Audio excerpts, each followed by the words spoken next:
할렐루야, 주 안에서 기뻐하십시오. 성령 충만하십시오. 오늘은 누가복음 2장입니다. 2장에는 예수님의 탄생 전후의 사건과 예수님의 어린 시절의 이야기가 기록되어 있습니다. 그 가운데 오늘은 37절 말씀입니다. 제가 말씀을 읽겠습니다. 과부가 되고 84세가 되었더라.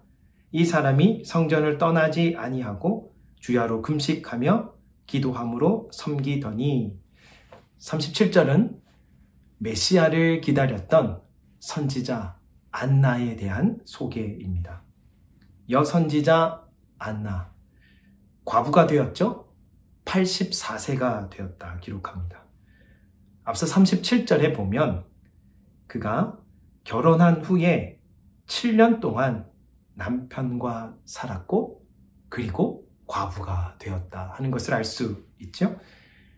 이스라엘 백성들은 그 당대 풍습은 보통 12살이 되면 성인이 되는데 12살 성인이 되고 나면 조혼 풍습이 있어서 대개 여성들이 13살, 14살, 15살이 되면 결혼을 했습니다.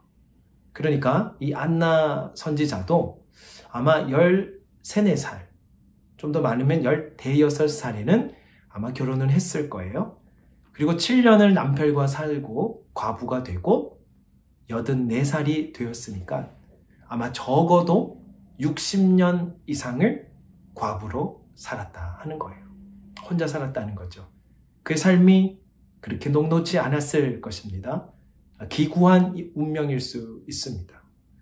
그러나 그는 어떻게 살았습니까? 오늘 말씀에 보면 그는 자신의 그 기구한 삶을 한탄하며 그 신세를 원망하며 살지만 않았다 하는 것을 알 수 있죠. 그는 어떻게 했습니까? 성전을 떠나지 아니하였고 주야로 금식하며 기도로 섬겼다 그렇게 기록하고 있어요. 어려운 일이 있죠.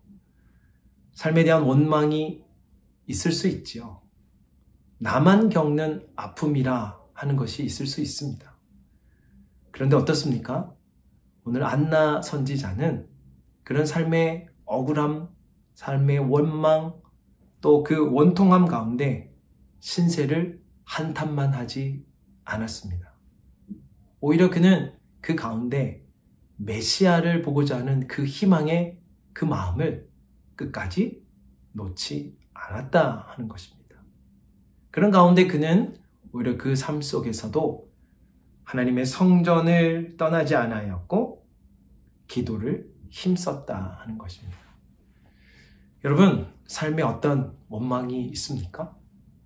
왜 나만 이런 아픔을 겪어야 하는, 왜 나만 이렇게 힘들어야 하나 하는 그런 마음의 원통함이 있습니까? 그럴 수 있지요. 그러나 여러분, 그것에 여러분의 삶을 다 맡기지 마십시오.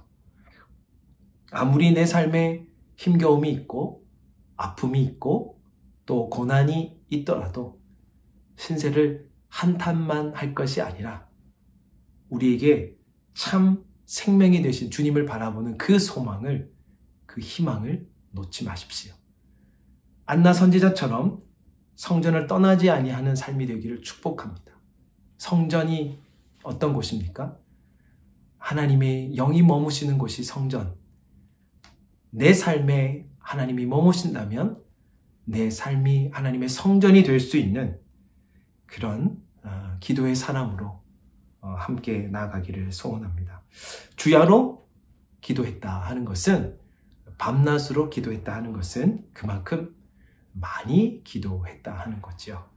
그렇게 기도하면서 또 때로 금식하면서 그의 삶에 하나님을 향하는 그 소망을 잃지 않았을 때 안나의 삶이 어떻게 됩니까? 마침내 성자 예수님을 그 눈으로 직접 보게 되는 그 영광을 얻게 되는 것이죠.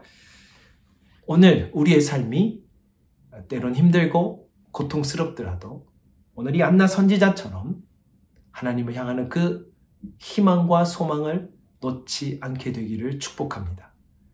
우리의 삶이 하나님이 머무시는 성전이 되기를 축복합니다.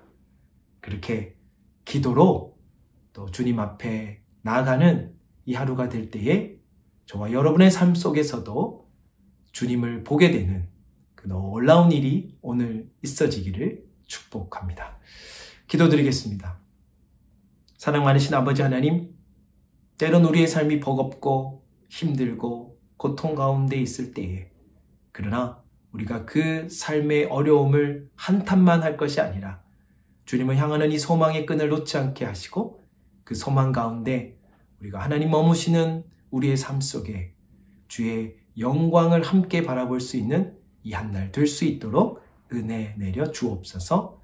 예수님의 이름으로 기도 올립니다. 아멘.